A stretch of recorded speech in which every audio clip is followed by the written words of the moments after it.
Define your future with a degree from Indiana University Online. IU Online empowers you to charge ahead in your career with top-ranked degree programs and a schedule that works for you. Visit online.iu.edu to start your journey. Earn a globally recognized degree from Indiana University fully online. More than half of IU Online students advance in their careers before graduation, and that can include you. IU Online offers over 150 undergraduate and graduate programs and empowers you with the resources, personalized support, career opportunities, and flexible schedules to help you charge ahead. Visit online.iu.edu to start your future. IU Online. Success starts here. Did you know that parents rank financial literacy as the #1 most difficult life skill to teach? Meet Greenlight, the debit card and money app for families. With Greenlight, you can send money to kids quickly, set up chores, automate allowance, and keep an eye on your kids' spending with real-time notifications. Kids learn to earn, save, and spend wisely, and parents can rest easy knowing their kids are learning about money with guardrails in place. Try Greenlight risk-free today at greenlight.com/audio. Your standard time for Open Canvas. Don't forget to bring an open mind. Yes, folks, that's right. Bring an open mind to an open canvas. Again, that is Monday nights, 10 p.m. Eastern. UFOs to government corruption. This is Revolution Radio, freedomslips.com. You don't need to expect us. We're already here. You've just recreated the worst possible nightmare. Fiscal year 1999, 2.3 trillion missing. Fiscal year 2000, 1.1 trillion missing. You'd think with 2 mortgages out, the repo guy's staking out my car, my job on the line. Even when we win, it's just a matter of time before we give it all back. There are serious financial management problems. Are we potentially at a point where we might actually lose the financial system as we know it? And you're standing there and you suddenly realize, hey, I'm still here. Don't be a victim of the current economic crisis. Turn the tables on the banksters, collection agencies, and other crooks. You can stress out trying to find a way to make the minimum payments every month, or you can get them to pay you. Join hosts Jesse and Dave every Monday at 12 p.m. Eastern Time for What Lies in Your Debt, right here on Revolution Radio at freedomslips.com. Where information never sleeps.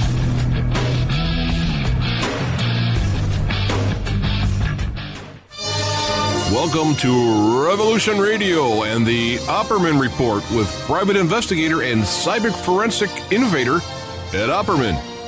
For the next 2 hours, you'll be drawn into the world of conspiracy theories, strategies of resistance to the New World Order, high-profile court cases, and interviews with authors, witnesses, and experts on these topics and more.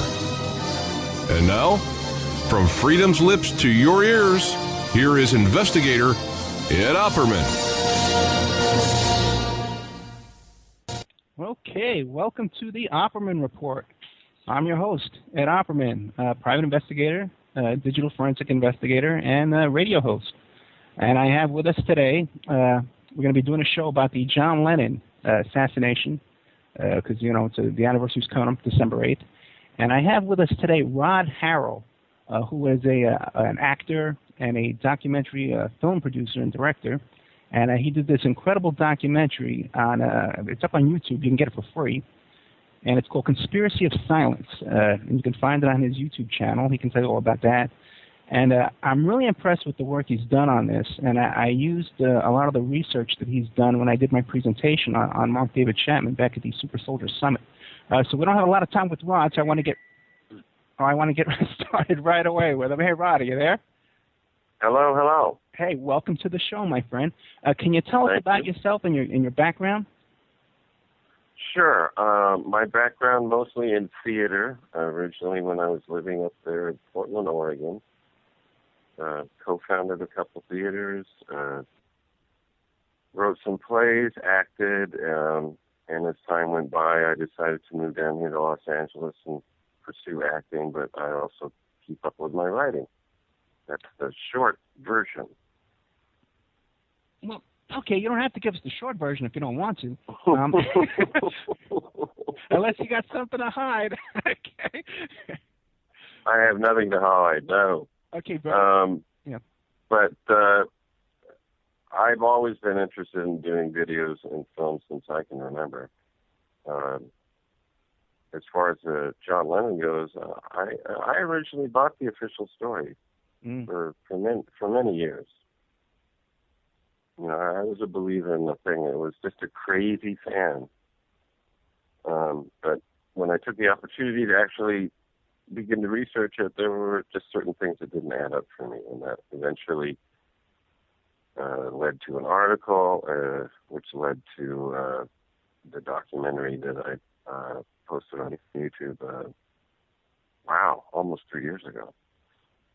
Yeah, the article is very thorough as well. What's the name of the blog that article is up on? My blog is called Random Thoughts of a Random Guy from a Random Place Up in the Sky. Oh, very cool. Okay, and we have a link to that on my blog, The Opperman Report, and we have a link to his YouTube video as well. Okay, so now how'd you get started in researching this? Did you actually go out and get the police reports and stuff like that? Because there's some stuff I've noticed in your video that I haven't seen anywhere else. So how'd you get started? Well, what I like to do with any research is to use contemporaneous news reports and articles, because I often feel that you actually get closer to the real story with the first reports rather than later on when, the spin is on. And you can't, unlike a lot of cases with John Lennon, you can't get a hold of the autopsy reports. It's sealed, and the police reports are sealed. So I had to rely on just what, was written in, the New York Times and things of that nature. Although I have to say that Trenton Bresler's book was also very helpful. Yeah, I've spoken with Bresler as well back in the 90s. But now he's deceased now, correct? Yeah. Yeah. His book came out, I want to say, in 1988 or 9. It's called Who Shot John Lennon? And that's kind of what got me started, because I was like, I need to, I think I need to re-examine this. Yeah, when I was looking around for an expert on this topic, someone to talk about this, there's very few people available, who are really authorities on the subject. There don't just seem to be too many people willing to step out and discuss a conspiracy in this case. A lot, like a lot of things, the shooting of John Lennon, people just are parroting the official, crazy fans shot him line, which I can understand, because, the way it went down was that the cops showed up, the doorman said, this guy did it, and they basically said, case closed. So I think one of the reasons maybe that the New York police don't want to release that report is you would probably see, wow, that's pretty shoddy investigation, because they just figured the case was closed. They really didn't, do their work. Yeah, it's true. It doesn't even seem like they really sealed off the crime scene and gathered up every witness in the case. The whole thing is very strange. Now that you mention that whole scene in front of the Dakota. Now, in your research with the doorman, Perdomo, were you able to confirm the allegations that he's a Central Intelligence Agency? All I was able to really, that I would be, comfortable to say is that he definitely was part of the Bay of Pigs invasion. Right. Whether or not he was actually working for the CIA, it depends. There are a few people that have commented on my video where they're just like, oh yeah, Jose Perdomo, he's the guy, Or at the very least, he was Chapman's handler. I don't really buy into that. There's a lot of, I don't know. I don't mean to be vague, but I don't buy into the Perdomo as part of the thing at all. No, I like that, because a lot of times when I investigate a lot of conspiracy theories. I have a lot of guests on involving conspiracy theories, and a lot of times we don't even have it figured out what actually happened. But the person on the other end is already telling me he knows why it happened and he knows who's involved. So we really don't know. This is a work in progress, and it really hasn't been investigated the way it should be. So why don't we get started with the whole background, the whole FBI investigation into Lennon and the harassment and the government surveillance over and all that kind of stuff? Well, I've always noticed that that part of John Lennon's history seems to be conveniently forgotten whenever his assassination is brought up. I can't think of anyone else that had such a high profile as he did that was harassed by the U.S. government to the extent he was for so many years. People have to understand that his phones were tapped, that him and Yoko were followed, not only covertly but overtly.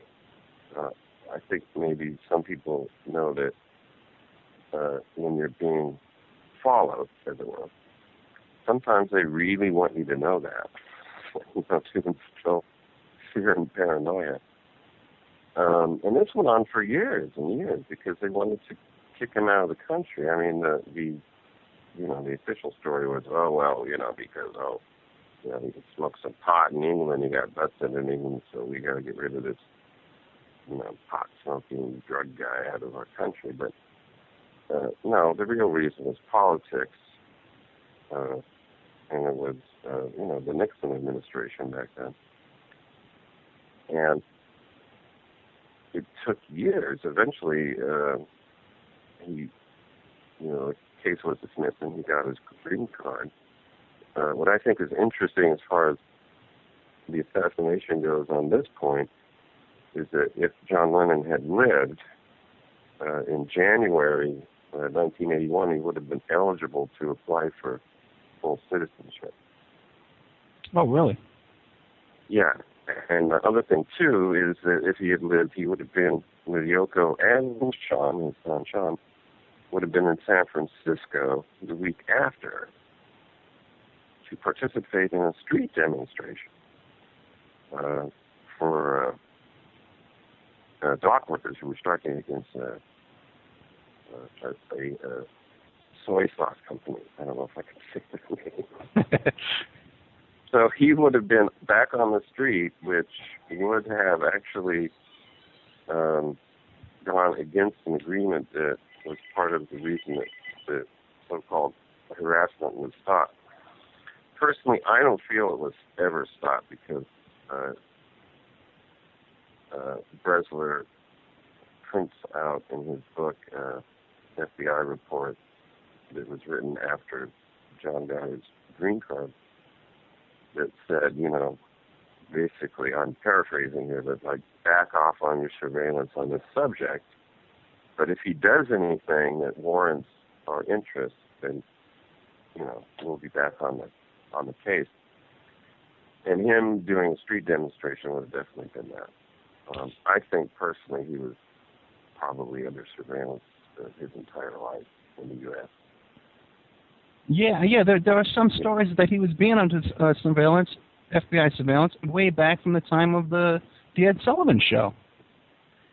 Yeah, the earliest document that I've seen from the FBI dates from 1964, and it was mainly concerned with any death threats that the Beatles of the group were getting. But that changed over time, especially after the infamous Jesus Christ statement. In 1966, it was taken out of context when it was printed in the United States and caused a lot of grief for the group. which is a familiar tactic with J. Edgar Hoover and the FBI to COINTELPRO trying to cause a dissension and animosity between groups and stuff like that to forge those kind of quotes and misquote people in the press. Mm-hmm. So that's typical. Yeah.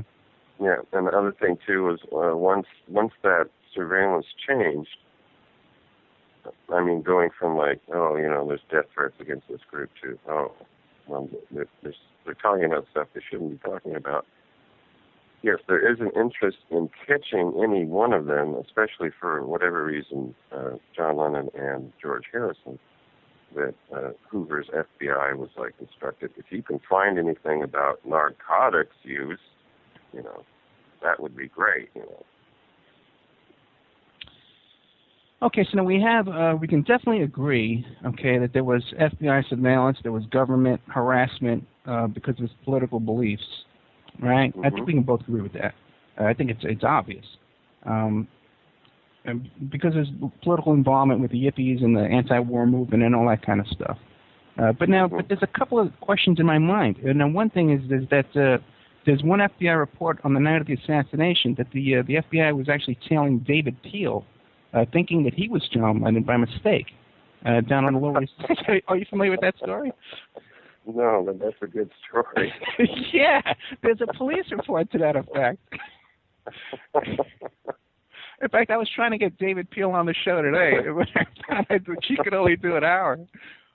But now let's take a look at this now. Okay, now we have there's obvious FBI harassment. There's obvious CIA, the whole immigration litigation going on. Mm-hmm. But Mark David Chapman, he doesn't appear to have that kind of history or that kind of a background. Chapman,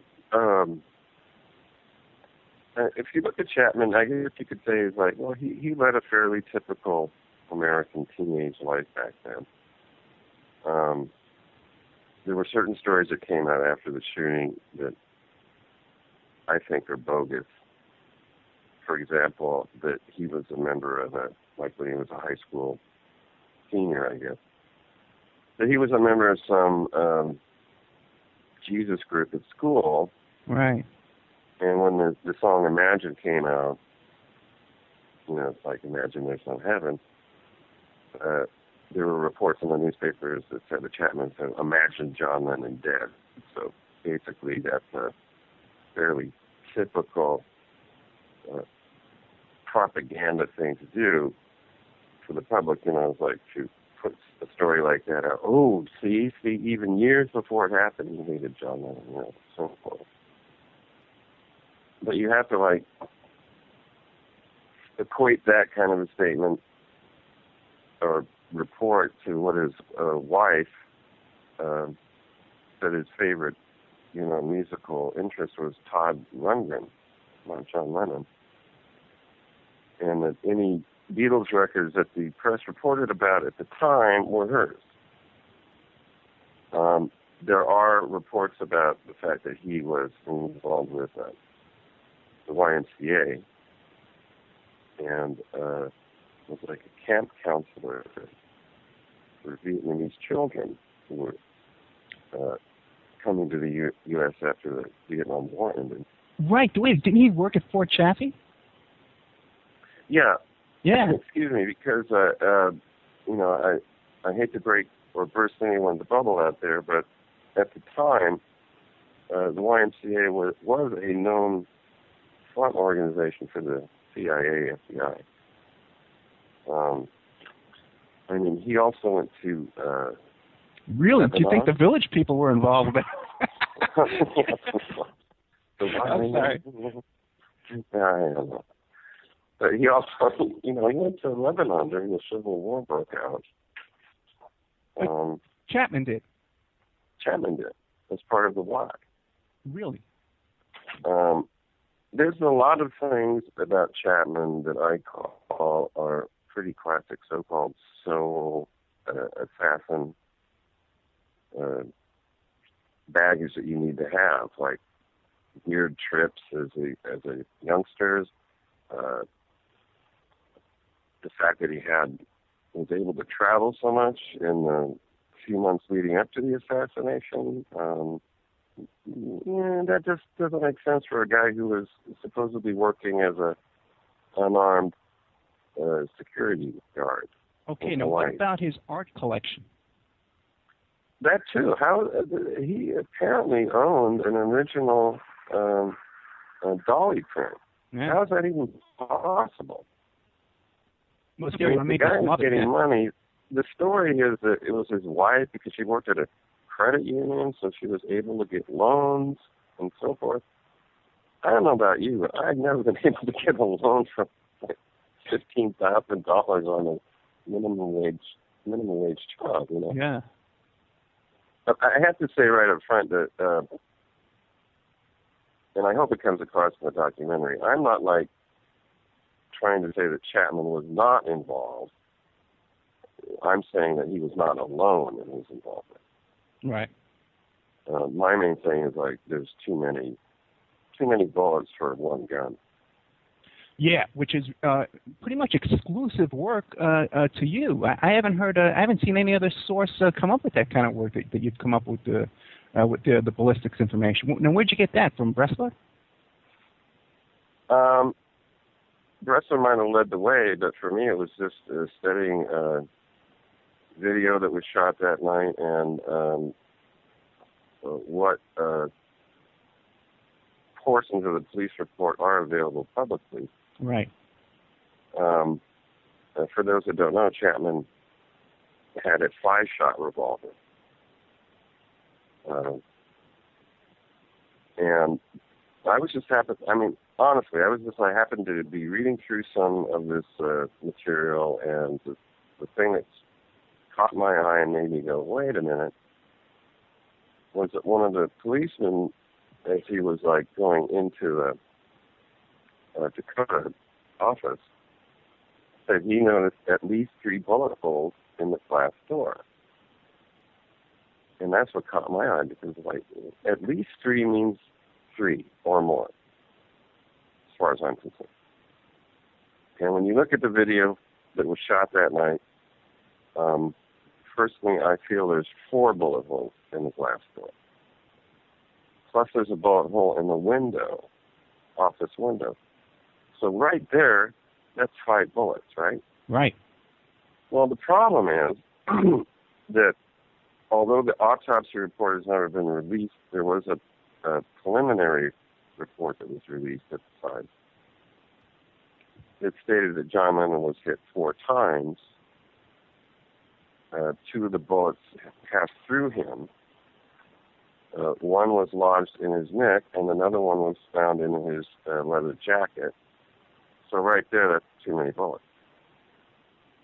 If there are 5 bullet holes right in the glass door in the window, but there are 2 bullets in John Lennon, that's 7. Right. Unless my math is wrong. I don't think it. I think we can all count to 7. So yeah. Yeah. And that's the other thing, too, is I think that if you read the official report, you kind of get this idea that the limo pulls up to the Dakota, and they get out, and there's, like, no one around. You know, it kind of makes it like, you know, it's 10 minutes to 11 New York, and there's no one on the sidewalk. And that's like, well, that's not true. At least according to witnesses. There were people. There were a lot of people. Yeah.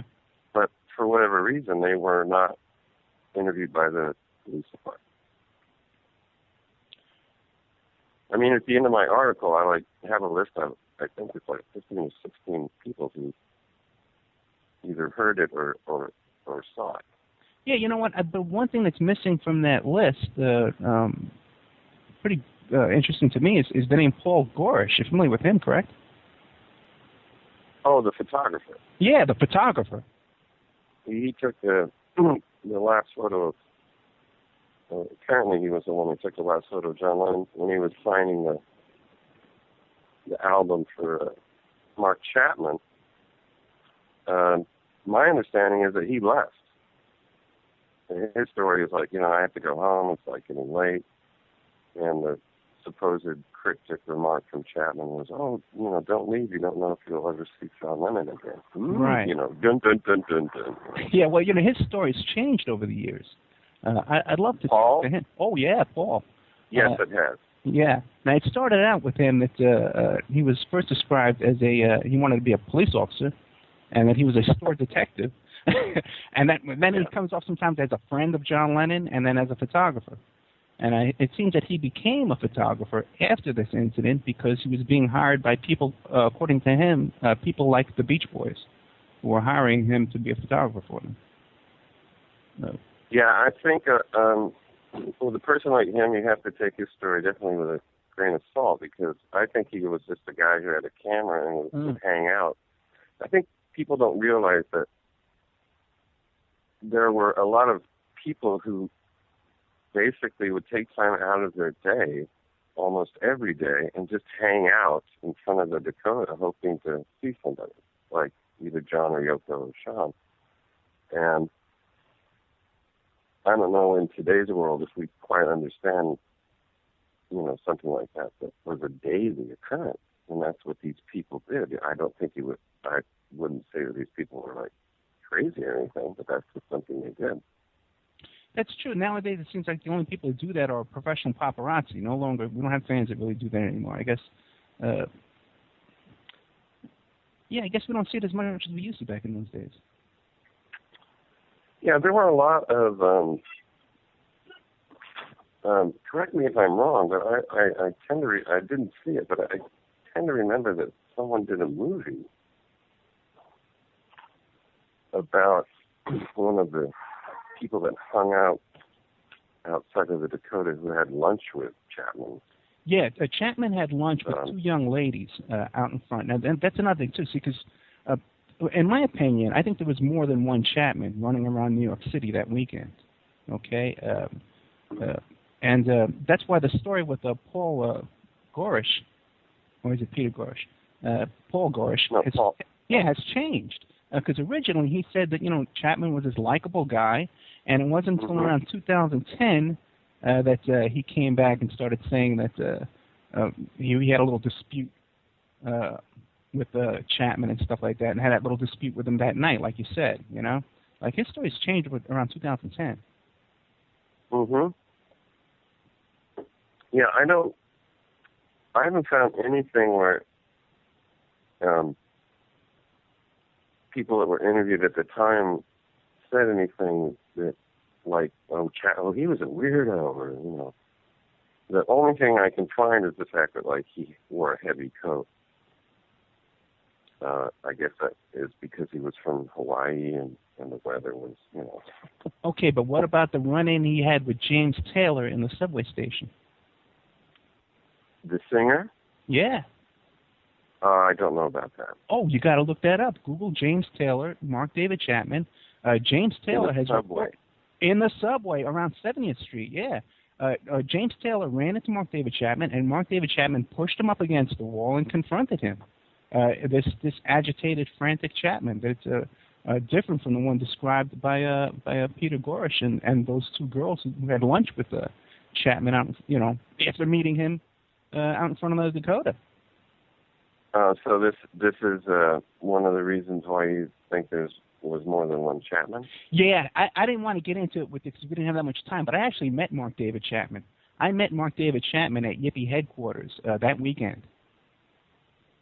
That would have been, let's see, I want to remember that December 8th in 1980 was a Monday. Right, it was a Monday, but I think I met him on Friday. And I don't remember the exact day, but it was that weekend. But listen, we have a break coming up. I didn't mean to hit you with this. I didn't mean to blindside you. Okay, so we're with Rod Harrel, who's the actor and a director and a movie producer of the film Conspiracy of Silence, about the assassination of John Lennon.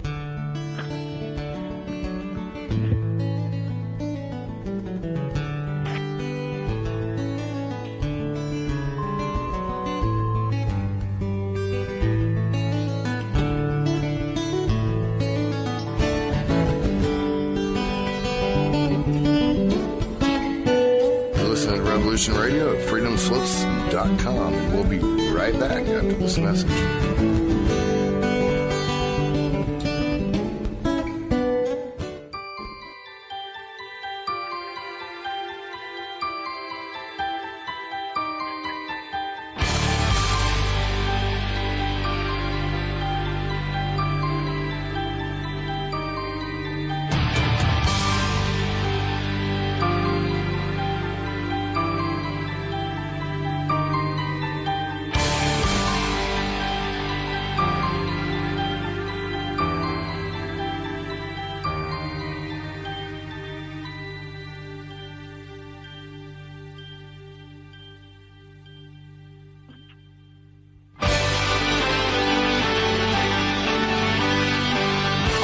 Message to our listeners. Revolution Radio is you.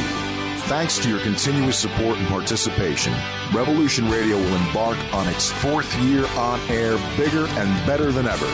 You, the listeners, have made Revolution Radio what it is. The #1 commercial-free talk radio station on the web with nearly 24 hours of live programming, delivering directly to you the most cutting-edge information available. You, the listeners, have become some of our most popular radio hosts. You, the listeners, offer feedback that molds our programming to appeal to a worldwide audience. You, the listener, provide eyes on the ground, reporting about newsworthy events in your area, and you, the listener, are the lifeblood of this station. We love you, and thank you for being a treasured member of our Revolution Radio family. From all of us to all of you, have a happy and safe holiday season, and let's make this new year a success once again together. Thank you.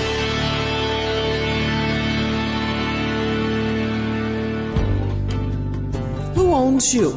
If you're not in control, then someone else is. Join me, Ivy West, for Voices on the Wind, Saturday from 4 to 6 p.m. Eastern in Studio A. I discuss government, health, metaphysics, suppressed science, universal mysteries, little-known incredible facts, alternative energies, and even more than you can imagine. Won't you join us on Revolution Radio Saturdays from 4 to 6 p.m. Eastern for Voices on the Wind with me, Ivy West. There are lives in the balance, people under fire, children at the cannons. Because if your head's in the sand, your tail is a target. The Empire is in peril. You're probably too young to know, but the Empire is always in some kind of peril. I may have been overly rude earlier when I called you a pirate. And I may have been overly charitable when I said I wasn't. You want answers? I think I'm entitled. You want answers? I want the truth! You can't handle the truth! Be here Tuesdays at 8 p.m. Eastern Time to catch Roxy Lopez straight from the Valley of the Sun. Her discussions run from chemtrails to sovereignty, aliens to conspiracy facts. So join us for The Truth Denied with Roxy Lopez. Again, that's Tuesdays at 8 p.m. Eastern Time. Revolution Radio, freedomslips.com. You don't need to expect us. We're already here. You ever get tired of being wrong? You can't kill the future. You know what the difference is between you and me? I make this look good.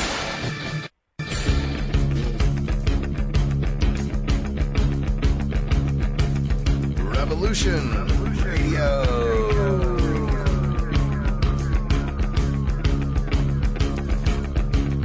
You're listening to Revolution Radio, freedomslips.com, 100% listener-supported radio, and now we return you to your host.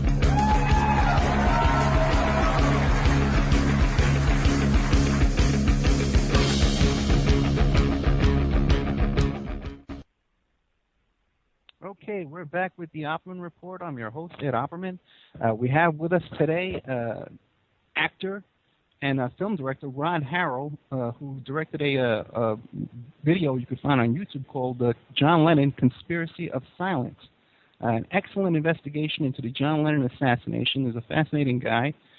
Define your future with a degree from Indiana University Online. IU Online empowers you to charge ahead in your career with top-ranked degree programs and a schedule that works for you. Visit online.iu.edu to start your journey. And on his channel, on his YouTube channel there, which is kind of hard to pronounce. How do you pronounce that, Rod? Oh, it's called the Orthicon Ghost. Okay, the Orthicon Host. Oh, Ghost. The Orthicon Ghost, yeah.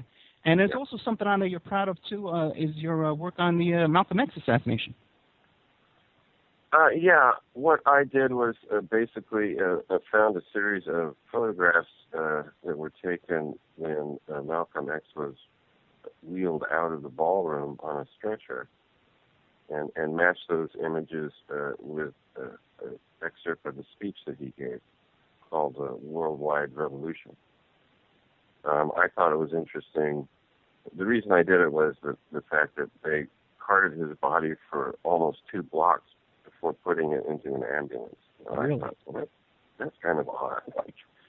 And the other thing, too, is that ballroom was only like 3 blocks away from the hospital.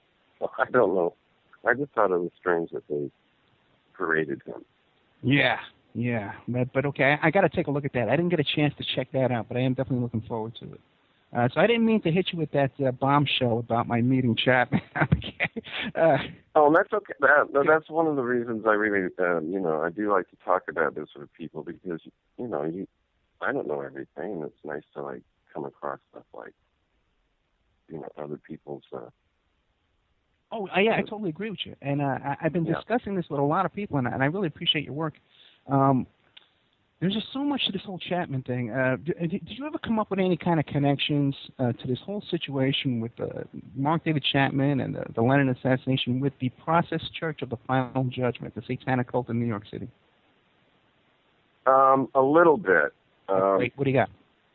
But I'll be frank that I tend to not really believe that is a major issue.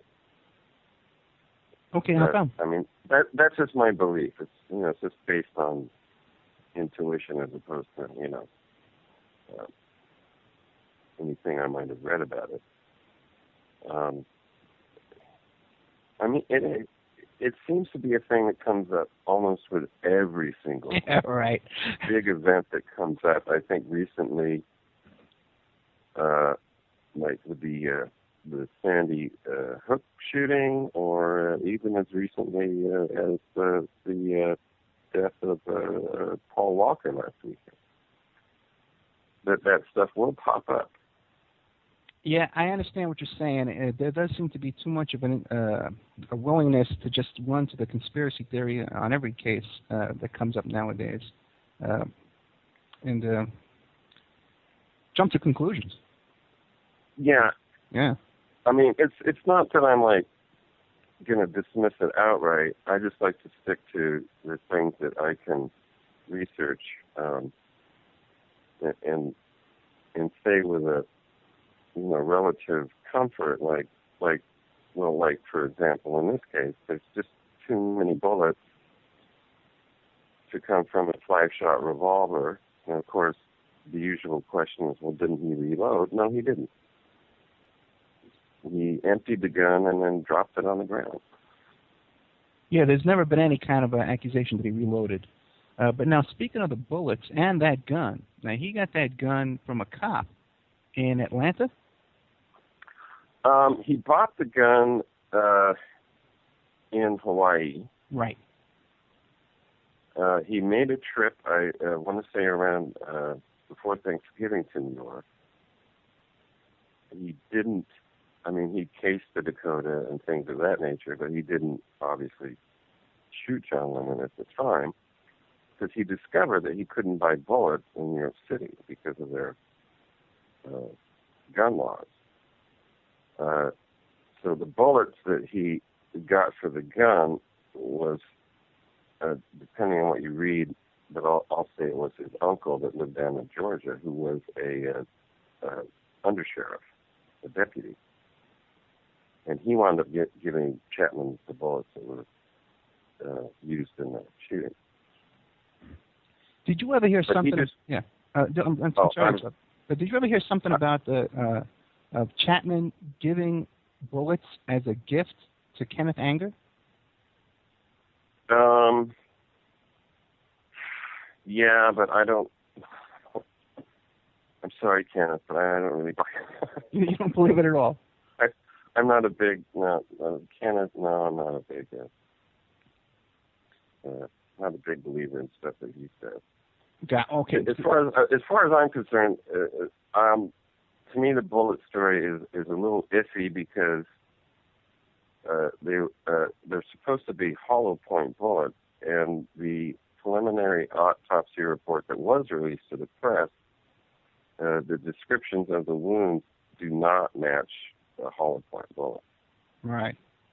The autopsy surgeon is quoted as saying, like, for example, the 2 bullets that passed through John Lennon's left lung. Well, that doesn't make any sense. Hollow point bullets aren't designed to pass through someone. They're designed to, explode within the body on impact. Yeah, they would have trouble passing through the glass door of the. Exactly, and that's another thing. It's like all these bullet holes. It's not only this policeman, Steve Spiro, who reported at least 3 bullet holes in the glass door. The doorman who was inside in the office was the one that reported the bullet hole that came through the window, or the bullet that came through the window. But also the New York Times the next day reported there was damage to the facade of the Dakota itself as well. That's why I tend to think that you can easily count 7 bullets, but I tend to think there were probably 10 actually that were fired because of all this reported damage. I mean, it's not like, it's not rocket, as far as I'm concerned, it's not rocket science. You can sit down, you can read these reports, and you can do the math. There's too many bullets to come out of a 5-shot gun when it is known that the shooter did not reload. And I believe it was Officer Barry Laddig as well who said that he used Chapman as a shield because he thought there were other gunmen in that looked suspicious. Yes. That is a very interesting part of what has been released in the police report. I think that is in Jack Jones's book called Let Me Take You Down, which is kind of, well, it's basically just a thing about Chapman and, he did it by himself kind of book. But right. He was able to quote from parts of the police report. And it's like, why, if you, as a policeman, it's not like they were there instantaneously. We have to think that maybe 2 or 3 minutes had passed. That he would show up and feel threatened enough to use Chapman as a shield because he thought other people were involved. Well, that's interesting. It's interesting you brought that up. It's tantalizing. Because the 2 cops around the corner were 23-year-old rookies. Barry Laddig and his partner were 23-year-old rookies. So they were really, really close when they heard the call come over. Now they just got their guns, they just got their badges, they're just starting to play with the siren. They zipped over there as fast as they could. But Steve Spiro already had handcuffs on Chapman. How did he get there so fast? Well, that is definitely interesting. It doesn't take much research to look into the New York Police Department and know that there were also ties with intelligence agencies with the department itself. So sure, that's what makes me think that John Lennon was still under surveillance at the time. I've always said that the U.S. government knows something went down whether they were involved or not. And by me saying or not is just the fact that if he was under surveillance, like I believe, that they would have saw what happened and they would have reported it, but would not have stopped it. Oh yeah. I know maybe that sounds cruel to some people, but hey, that's what happened. Oh, I totally agree with you on that. Well, let me ask you another question about Spiro, too, because I have a question about him. Because in one account, he says that he received a letter from Chapman, and Chapman said to him this thing about, oh, we made history together. And then he says, and I only spent like 2 minutes with the guy. I put him in handcuffs and I put him in a car, and that was it. But another account, he claims he spent 5 hours with Chapman. Which one do you believe? The first one. Okay. But I do, just because it's like, I just go back to the fact that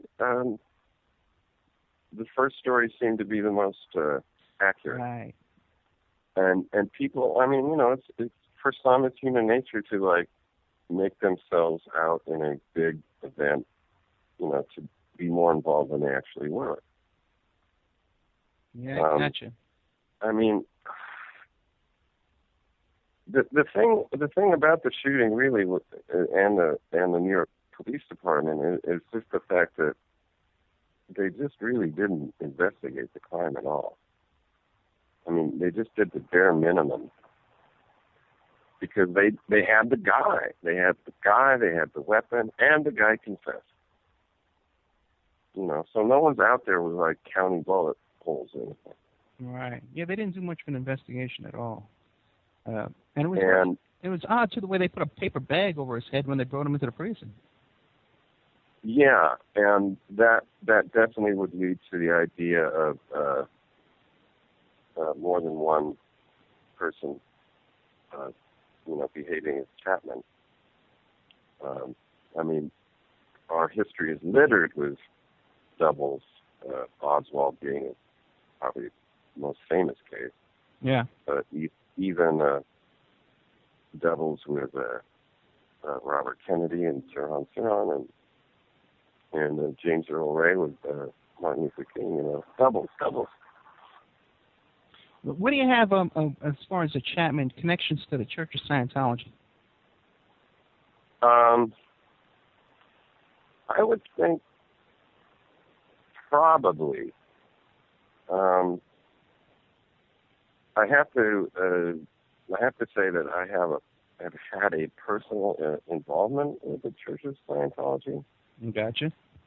Many years ago, when I was married, my wife at the time had gotten involved with them, and she would come home and tell me stories, and I'd be like, you know, what? And she eventually left them, but we were harassed for several months. Telephone, people coming to the door, wanting them, you know, come back. Yeah, they don't like you to leave. And so, just, you know, my own personal thing is like, there's definitely a group of people that don't like people to leave them. I guess that's the nicest way I can put it. So now, have you heard the Mae Brussel work where she claims that Chapman lived within walking distance of the Scientology headquarters over there in Hawaii? Yes, I liked her work. Me too, yeah. Because she also brought up the fact that there are several military bases in Hawaii. I would not doubt that he was somehow involved with that because of, as I talked about before, his involvement with the Y and going to Beirut and things of that nature, and the supposed, you know, suicide attempts and things of that nature.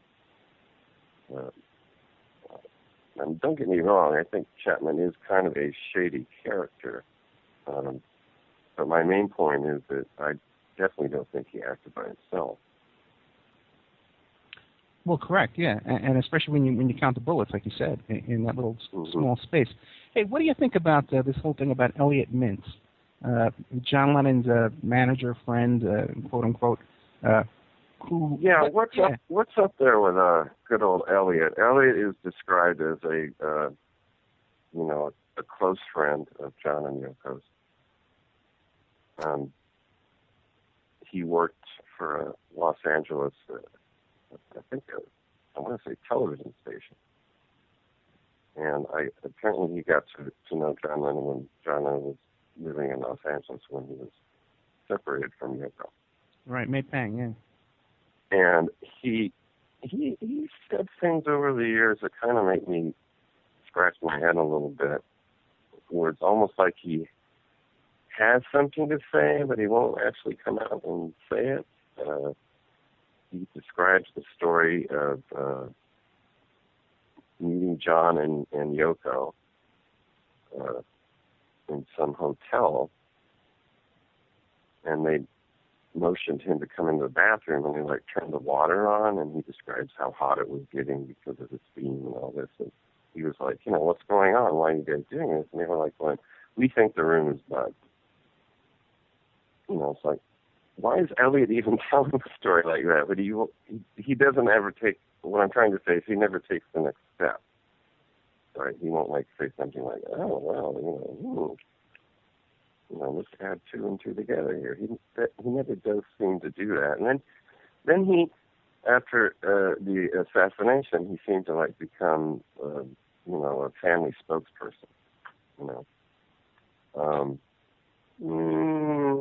That's about what I can say about Elliot. Yeah, it seems that he left California without knowing that there was an actual death. He claimed that he had called. He claimed he heard something on the news or whatever, and he called the Dakota security booth, and he had the phone number, and no one picked up, so he hopped on a plane and flew to New York. Right, and supposedly showed up early the next morning. Yeah, that's interesting. And then he the story goes is that he showed up, Yoko was like distraught, and he wound up going down in the office and started handling phone calls and stuff. And he's also, I think, the primary source for the infamous morgue photograph of John Lennon. He's the one that said there was a call and someone said, we got this photograph, unless you pay us, X amount of money, we're going to sell it to the New York Daily News or whatever. Right. Because he's gone on to represent people like Paris Hilton and that kind of crowd. Mm-hmm. Yeah. I would, no offense, Elliot, if you're out there, but you're kind of a sketchy guy. Yeah, but we don't want to, we want to have our careers, and we don't want to be destroyed, so we're not making any accusations. Okay, we love you. Okay. I'm just saying. Yeah, just say it. We're having a conversation. But I don't know. But while we're talking about things like that, like this picture in the morgue, like you said, now that's another interesting thing, because now the security book that Mark David Chapman supposedly signed the name John Lennon in. Now that book disappeared as well, correct? Yeah. Well, what happened with that? What do you know? I'm not sure what happened to it, but I tend to believe that this scratching out of his name and writing John Lennon was not his handwriting. Oh, really? And I know that's kind of a big thing to say, and I don't really have any proof to back it up. That's just my feeling. It's like, I think that was done afterwards as just another way to, hammer home the idea of a crazed fan, right? And it's like, oh my God, he thinks he's John Lennon. He must be crazy. Right. As opposed to like looking at the fact of like, well, why did this guy have $2,000 on him when he was arrested? Or the fact that actually, here's an interesting point. I think I can bring this back. We were talking about Paul Gorish earlier, the guy who took the photographs of him, of John Lennon signing Chapman's copy of the Double Fantasy album. Well, that album was found in his hotel room as part of a quote-unquote shrine. But if we believe Paul Gorish and the doorman and other people who have spoken on record, that Chapman was there the whole night. He never left the Dakota. So how did that album get back into his hotel room to be part of the shrine? It's things like that are just like, Yeah, you're right. There can be mistakes in accounts and reports and stuff like that, and it's always usually the earliest accounts, like you say, are usually the most accurate. But when you start adding up these things over and over and over, all this suspicious activity, and a lot of it too is probably to make money in the press and sell pictures and sell ripped out pages of logs and stuff. So you have to account for all that too. But even still, there's just way too much. Yeah. There's a thing that people often like to point to is the good old chain of evidence routine that police, especially today, we're so used to, after so many years of different television programs about police procedure, to just think that, oh, well, that happens all the time. Well, in the case of John Lennon, it didn't happen. And I would like to point out, beyond the number of bullet holes is the fact of the gun. There is a loss in the chain of evidence with the gun. Oh, really? In that the story goes that, Chapman shoots, drops the gun, pulls out his handy copy of Catcher in the Rye, leans up against the wall, starts reading. Perdomo is screaming at him, "What did you do? What did you do?" And he kicks the gun away, right? And then, supposedly, according to the official story, that a maintenance worker of the Dakota then picked the gun up, went into the elevator and went down to the basement and put the gun in his desk drawer, right? And then after the police showed up, apparently one of the policemen said, "Where's the gun?" And then was taken down and given the gun out of his, desk drawer. I was like, well, how do we even know that's the same gun? I mean, again, another questionable aspect of this case. Yeah, that's incredibly bizarre. That someone would have the balls to pick up a murder weapon off the floor and remove it from the crime scene and take it to their office and put it in a drawer. And then a whole different cop, who I think his name was Hansen, if I'm correct. It's the only time he appears in any kind of paperwork or anything is that he found this gun in the desk drawer. Exactly. Yeah, we're coming up to a break. Yeah, sorry. Okay. We're coming up to a break. We got Rod Harrel, who's an incredible guy. He's an actor, a film director. He directed Conspiracy of Silence, which is a John Lennon a documentary about the assassination of John Lennon. Don't forget, we're a listener-sponsored station, so if you got to support the station, you visit freedomslips.com and you click on the donate button. We'll be right back with Rod Harrel.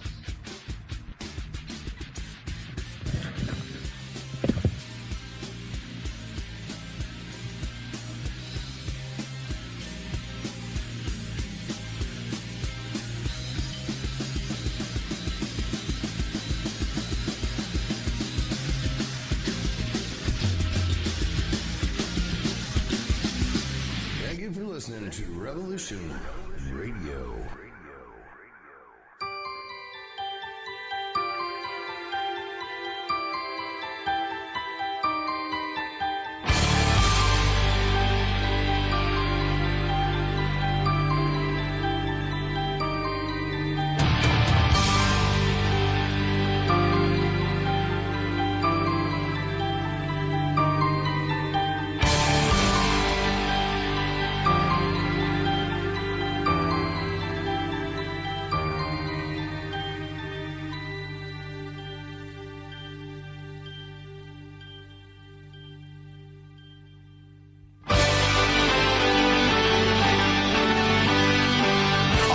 Message to our listeners. Revolution Radio is you.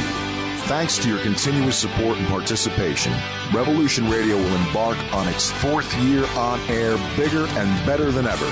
You, the listeners, have made Revolution Radio what it is. The #1 commercial-free talk radio station on the web with nearly 24 hours of live programming, delivering directly to you the most cutting-edge information available. You, the listeners, have become some of our most popular radio hosts. You, the listeners, offer feedback that molds our programming to appeal to a worldwide audience. You, the listener, provide eyes on the ground, reporting about newsworthy events in your area, and you, the listener, are the lifeblood of this station. We love you, and thank you for being a treasured member of our Revolution Radio family. From all of us to all of you, have a happy and safe holiday season, and let's make this new year a success once again together. Thank you.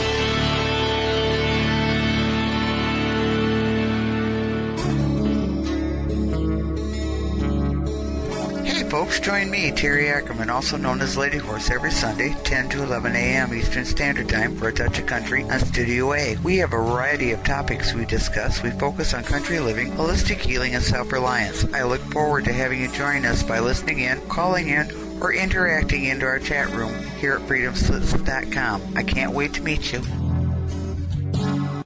Enjoy your extra big-ass fries. You didn't give me no fries. I got an empty box. Would you like another? Extra big-ass fries. I said I didn't get any. Thank you. Your account has been charged. Your balance is 0. Please come back when you can afford to make a purchase. No. I'm sorry you're having trouble. trouble. Come on. My kids are starving.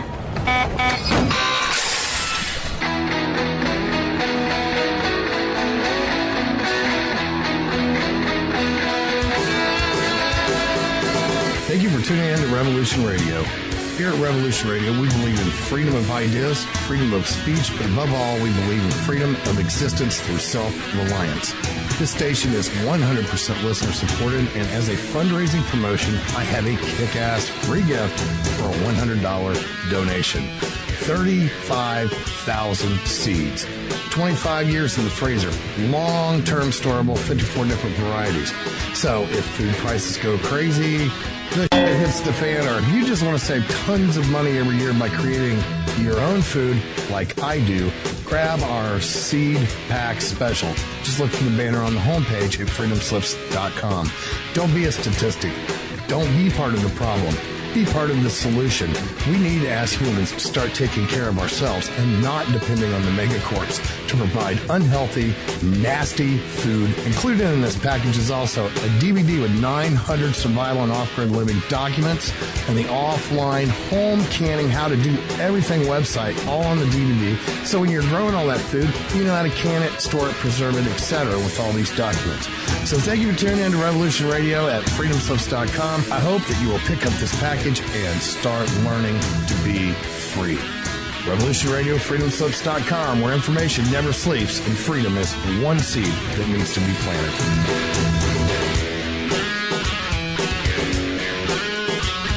What do we do in life? There goes an eternity. You've just recreated the worst possible nightmare. Fiscal year 1999, 2.3 trillion missing. Fiscal year 2000, 1.1 trillion missing. You'd think with 2 mortgages out, the repo guys staking out my car, my job on the line. Even when we win, it's just a matter of time before we give it all back. There are serious financial management problems. Are we potentially at a point where we might actually lose the financial system as we know it? And you're standing there and you suddenly realize, hey, I'm still here. Don't be a victim of the current economic crisis. Turn the tables on the banksters, collection agencies, and other crooks. You can stress out trying to find a way to make the minimum payments every month, or you can get them to pay you. Join hosts Jesse and Dave every Monday at 12 p.m. Eastern Time for What Lies in Your Debt, right here on Revolution Radio at freedomslips.com. Where information never sleeps.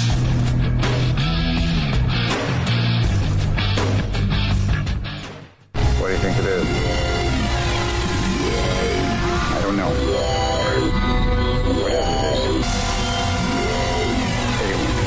Welcome. Now, dare more, gentlemen. Join me, Joe Kiernan, and Dr. J every Sunday from 10 p.m. Eastern to midnight for Researchers on a Mission Radio. We will be interviewing guests in ufology, experts on the paranormal, and stories from you, the listener. Every Sunday, 10 p.m. in Studio B. Join us for some amazing conversations and edge-of-your-seat true thrillers. Right here at Revolution Radio, freedomslips.com, Studio B, 10 p.m. Eastern Time, Sunday nights. Revolution Radio, where information never sleeps.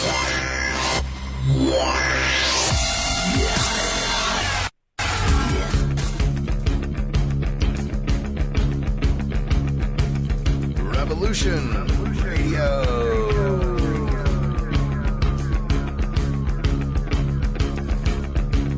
You're listening to Revolution Radio, freedomslips.com, 100% listener-supported radio, and now we return you to your host.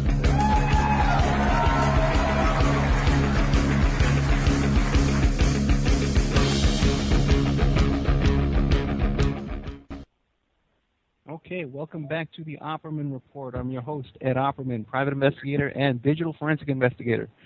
We have with us today our guest, Rod Harrel, who is an actor. Define your future with a degree from Indiana University Online. IU Online empowers you to charge ahead in your career with top-ranked degree programs and a schedule that works for you. Visit online.iu.edu to start your journey.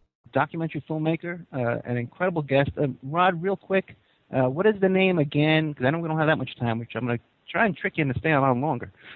Okay, but what is the name of your blog and your YouTube channel? YouTube channel is called The Orthicon Ghost, and the blog site is Random Thoughts of a Random Guy from a Random Place Up in the Sky. Okay, great.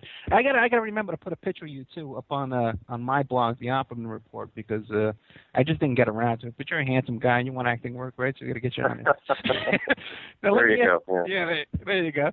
Real quick, man, what do you think now? Because now Mark David Chapman a couple of years ago came out with all these interviews and stuff like this when his parole was coming up. He's changed his story quite a bit as well, hasn't he? Oh yeah. Not surprising.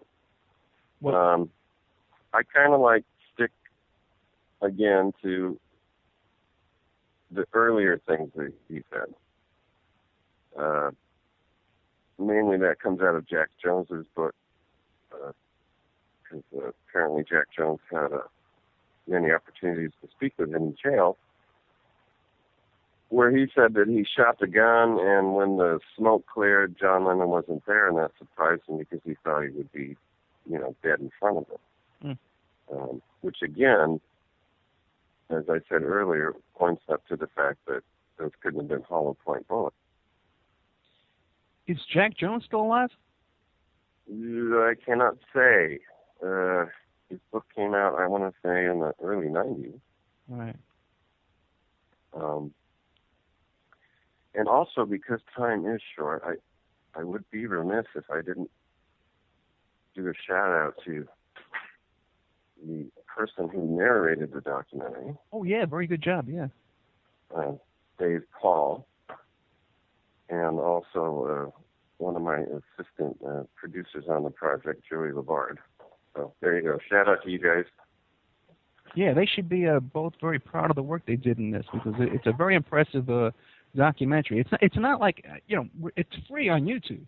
But it's not one of these YouTube videos, man. This is a really seriously produced documentary with a narrator and great video and interviews and everything. It's an excellent piece of work. Thank you. I really liked it. Now we've been talking a while. What is it you want to get out that you feel is really important about this story? I've actually had a few chats with people who have commented on the documentary on YouTube, and it's basically, although I don't know, it just seems far-fetched, I'll say that, but okay. I would like this case to be reopened, because I don't think Chapman did it by himself. The evidence does not indicate this. That's what I'd like to see happen, but at the same time, I have to be realistic. I don't have any kind of resources to pursue something like getting a case reopened. But I had a guest on the show, Cheryl McCullum, who runs a cold case investigative course for a college, and she was actually nominated for the Pulitzer Prize. Yeah, she would. Maybe she's somebody to talk to about this and try and get her on this. Yeah, it's just. There's just too many strange things, and I know time is short, but I will throw out another example is that, within an hour of the shooting, that the police department was describing the shooter as crazy. Yeah, a local nut, I think they called him. Screwball. Screwball, correct. So how did they know about his mental illness problems supposedly in Hawaii that fast? That's really strange. Yeah, that's Plus very the fact unusual. he wasn't local, by the way. Right. You know. But it seems like Padermo knew these cops. They all seem to know each other. Did you feel that? Yes, and that does seem kind of strange, but at the same time, you would have to think that as a doorman, you would get to know the local cops.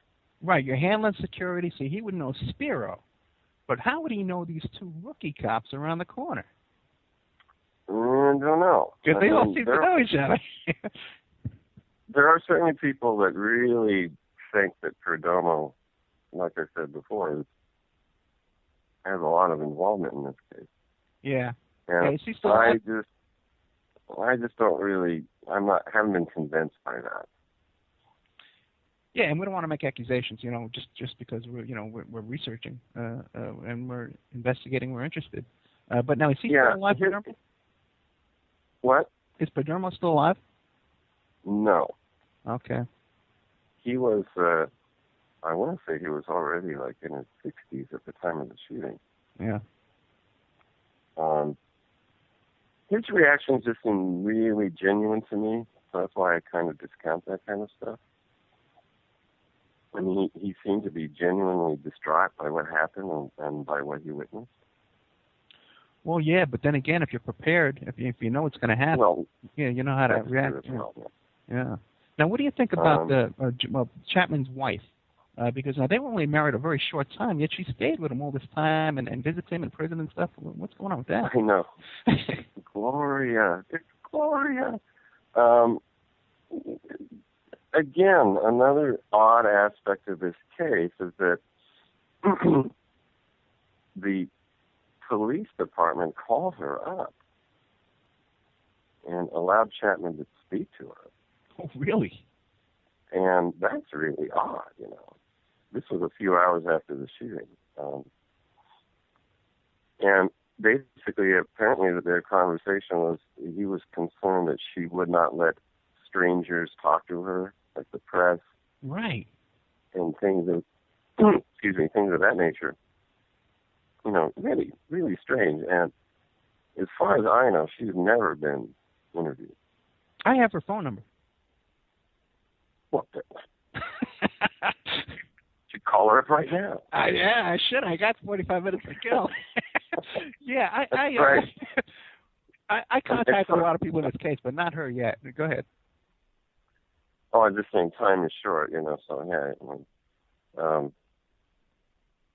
But yeah, as far as I know, she hasn't been, and again, I mean, she's, we're coming up on the 33rd anniversary of the shooting, and she stuck with him the whole time. Yeah, and only very small quotes from her in the press, never live quotes on TV or the radio or anything like that. And basically, yeah, like I said, I've never seen her interviewed. And I've read some quotes, and I was able to find her. So she's there, and I'll probably do another show on this, hopefully with May Pang and David Peel and whoever else I could dig up, I'm another author as well. I'd like to get some more people in on this. So what else you got that's really fascinating that you think we should be looking into? Well, I have to go back to the amount of bullets. Yeah. The basic spin here with the official story is that Chapman obviously was standing behind him, and he wasn't too far away. Depending on what you read, it's anywhere from 5 to 20 feet. But the consensus seems to be that he was standing to what would have been John's right. But the preliminary autopsy report says that John Lennon was hit in the left back twice and the left shoulder twice. So that seems kind of strange. I think that Chapman did hit John Lennon mainly because of the taxi cab driver who witnessed the shooting. says that he saw John Lennon was hit by these bullets. But at the same time, again, because we've talked about, more than 5 bullets were fired, I think that's where the other 2 bullets in the left shoulder came from, was this second gunman. And, of course, the question is, where was this second gunman? Well, I think he was, as the New York Times reported the next day, when they kind of let loose the idea that there was a gunman in what they described as a vestibule, which was directly across from the office door, where the elevator is. I think that's where the other shots came from, because they're also, and again, we can't confirm this because the autopsy report has not been released, but it was reported in the newspapers at the time that Lennon suffered wounds to his leg and his head. Another question. Now, the shooting occurred in like a corridor that was past the entranceway. Now, how did Chapman get past Padermo to get into that corridor? From all accounts, he didn't. He was on the sidewalk. Okay. You can easily Google and look up the archway basically into the Dakota. At the time, there wasn't tying up and other security measures that are in place now that weren't then. But it's like basically it's a driveway that leads into in a courtyard in the building. And apparently Chapman was standing outside of on the sidewalk next to the archway. And then after it's not very big. Right. I've been there. I'm from New York. But now, after Lennon was shot, he was taken to that second security office, correct? The story is that he was shot, but he still managed to walk up. You have to go up a couple of steps to get into the office lobby. And then he came all the way in there, according to the doorman who was inside, who just described that John Lennon walked in and he had a horrible, confused look on his face, walked a few steps and collapsed. And then Yoko came in screaming that he was shot. And that apparently him and a resident of the Dakota, him being the doorman, and the resident of the Dakota did move John's body, while he was still alive, and laid him into the office for whatever reason. Yeah, right. And then when the cops came, go ahead. And the cops came, and they were going, well, we need to grab this guy and throw him in the back of the cop car and take him to the hospital right away. We can't wait for an ambulance. Which is something they did do back in the 70s.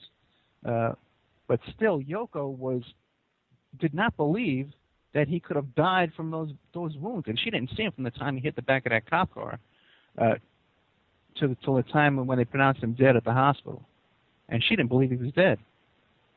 No, she had a difficult time believing that. Yeah. I think, sorry, I was looking at the clock. I know, man. I'm sorry. I need to speed this up. I think I can do 5 more minutes. Okay, great. Give me the 5 minutes, I'll love it. Yeah. Because I want to say that I don't believe in this BS about Yoko being involved. Oh, really? She was walking ahead, of John at the time, and I do believe that when the shooting started, that she ducked into the inner courtyard. But what about now? They were with a whole group of friends. It was described as a whole group going in, but we've never seen any interview from any of these friends or anything. No, that's another odd aspect of this case, is that there were, I want to say, I can't remember the publication, maybe the New Yorker, but someone said that, quote, as John and Yoko and their group walked into the, and I've always wondered, who are these people? Who is this group? A witness that I don't find entirely credible he even mentioned the fact that there was a group of people. So it was one of the cab drivers, correct? No, Sean Strubb. Okay. Are you familiar with the story? For me, it's a little iffy. Coral Carson. You familiar with that story? Huh? Coral Carson, Yoko's bodyguard, who was arrested for extortion. I know about the Frederick Seaman. No, I'm not familiar with Frederick Seaman. No, I know the Coral Carson. Tell me Frederick Seaman. What was that? All right, very quickly. Frederick Seaman was an assistant for John and Yoko. He was a relative of the woman who was like Sean's nanny at the time. Okay. That's how he got the job. After the shooting, him and a friend decided to try to extort money from Yoko. And he did wind up, he was like walking out of the place with like amplifiers, guitars, and John Lennon's diary from 1975 to 1980. And he was trying to get money with the diaries. He was eventually arrested and charged, but for whatever reason, Yoko didn't want to really pursue it, and the guy got like 5 years probation. So that's Frederick Seaman. Yeah, the Coral Carson story is almost identical. He claimed to have recordings of Yoko Ono's conversations, and again was threatening blackmail, and he got arrested as well. So it's the same thing. Yeah. Yeah, a lot of weird things were going on in a couple years after the shooting. The story about Frederick Seaman and his friend and what they called Project Walrus was written about in a Rolling Stone article. I think it came out in 1982. So it's interesting that even would come up, in major press. Yeah, right. Yeah, because usually those stories are wait a covered minute. like that. Yeah. Hello? Yeah, I'm here. But I'm not sure exactly how to end this. Okay, well, listen, I know you got to go. I have had a good time. It's gone by very quickly, and I just would want to reiterate to people that I do think that Chapman was a shooter. I just do not believe that he acted by himself because there are too many bullet holes for his 5-shot revolver, and the fact that he was a man who was able to travel quite a bit and was able to have a lot of money on him. And where does that come from? Usually that kind of leads us back to, I know it sounds very cliche, but it does kind of lead us back to a government agency. Yeah. Yeah, or some kind of sponsor who wanted Lennon dead and wanted to silence this kind of activity. Yeah, because I do want to say one more thing, though. Go ahead. We don't really realize, I think, in today's world that, back in the pre-internet times and everything that we're talking about here, that John Lennon was a very well-respected person who did command a very large audience. And it's not an exaggeration to say that if he would have lived and would have said anything derogatory about the Reagan administration, that hundreds of thousands of people, if he would have said, go protest the White House, hundreds of thousands of people would have done that. I want to say also that the quote in the New Yorker from Sean Lennon in 1998, where he said that anyone who thinks that Mark David Chapman was the only person that shot my dad is insane. That's what he said. He feels that the government did do it, but of course he was shut down after that. He had to make a retraction after that was published, of course, but it's on record that his son feels that the government was involved. So. And he's pretty much been silenced as well. You don't see his career doing anything at all. He gets no press whatsoever. No, both him and Yoko, for whatever reason, have, except for that one instance, have not come out and said, I think, what they really feel about it. Yeah. Be that as it may, folks. Okay, I want to thank a lot, There Harrel. you go. Yeah, for giving us extra time, man. It's really cool because he had to run out of here. He has a gig coming up that he has to do. Actor, film director, Conspiracy of Silence. I'm going to be putting up his links on my blog, The Opperman Report. Thank you for coming. By the way, we were number 4 today on TalkStream Live, so a lot of people heard this interview, my friend. Great. Thank you very much. It's been a good time. No, thank you very much, my friend. Thank you. All right. Bye-bye. Thank you. Okay, well, that was my guest, Rod Harrel, who is an incredible documentary film producer. The documentary is up on his YouTube channel, which is linked on my blog, The Opperman Report. So what I want to do is we're going to come back after the break, and I'm going to tell my whole story about how I met Mark David Chapman at Yippee headquarters. I've told this story before at the Super Soldier Summit back in May, and you can actually Google that.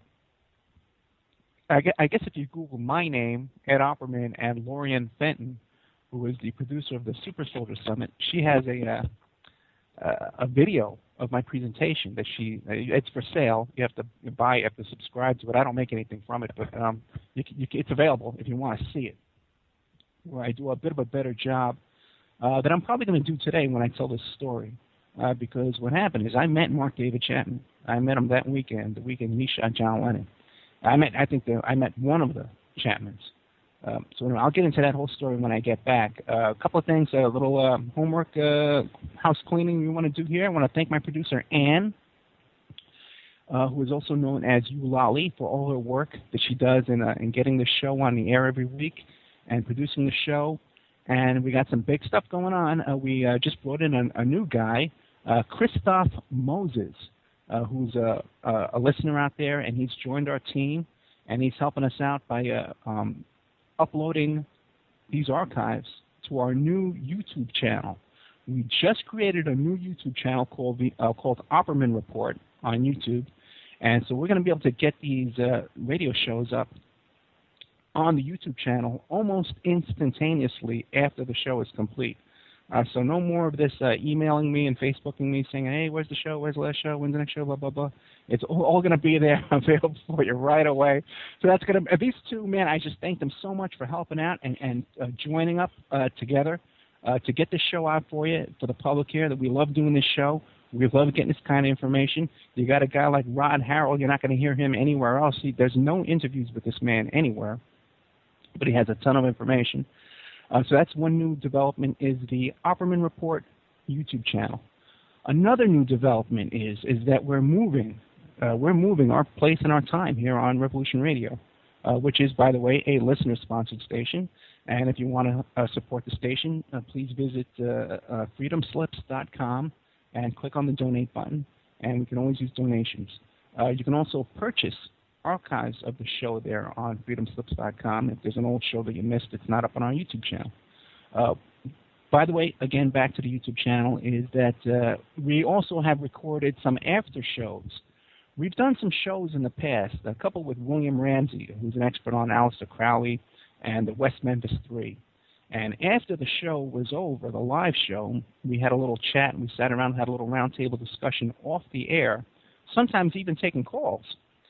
We had one where Chris Wallace called in, and we recorded that, and we edited out the bad stuff and the bad words and the bad gossip and slander and defamation that you tend to do when you're sitting around drinking after the show, complaining about people.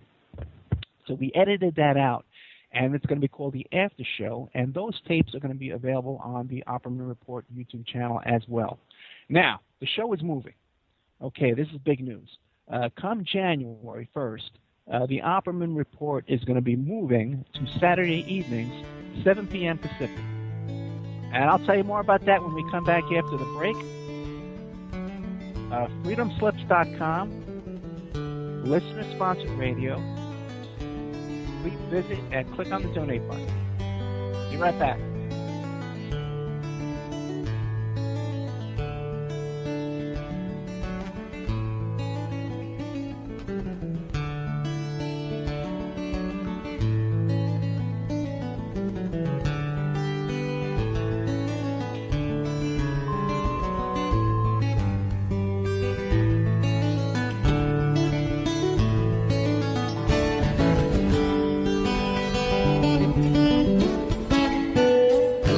Revolution Radio at freedomslips.com. And we'll be right back after this message.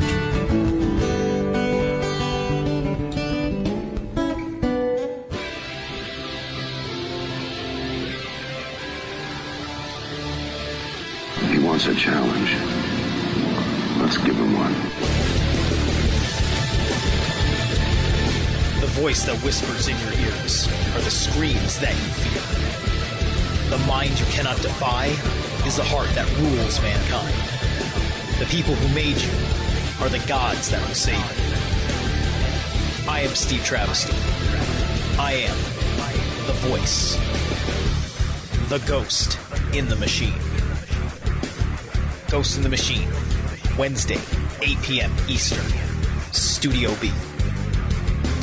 Right here, Revolution Radio, freedomslips.com, where information never sleeps. Oh, oh, oh, Merry Christmas.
Be sure to tune in weekdays 5 to 7 p.m. Eastern Time for Strange Universe with Sean David Morden. The strange, interesting, and engaging wide variety of topics. So be here, Revolution Radio, freedomslips.com.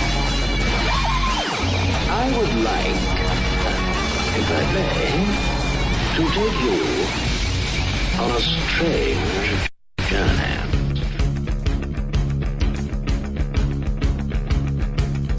Revolution Radio.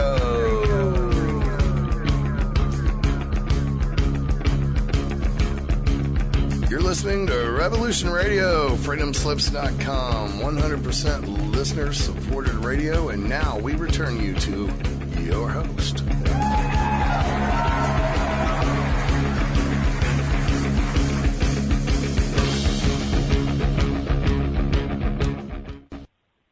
Okay, welcome back to the Opperman Report. I'm your host, Ed Opperman, private investigator, digital forensic investigator, and also author of the book, How to Succeed as a Private Investigator, and you can find that on my website, emailrevealer.com, okay, where we do email tracing and all kinds of locates and asset searches and cell phone forensics, computer forensics, and you can find us there.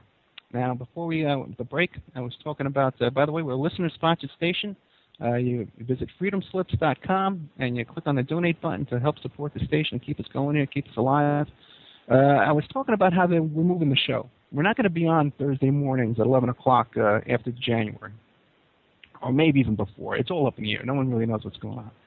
But we're going to be moving to Saturday nights, 7 p.m. Pacific Standard Time.